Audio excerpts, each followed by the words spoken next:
In this video, I'll be presenting you the project file on untouchability. You should write in the first paragraph is what is all about untouchability and what is all about it. That we have to write it in the first paragraph.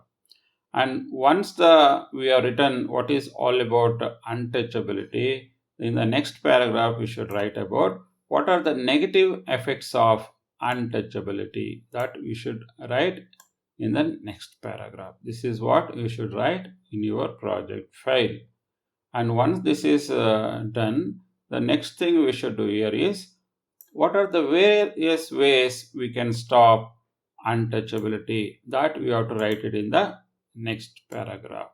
These are the certain methods. If we take care, definitely we can reduce the untouchability issues in India. Or a conclusion, these are the some of the measures which government is taking it up, as well as individual has to follow in order to reduce or in order to overcome or in order to erase or eradicate this untouchability.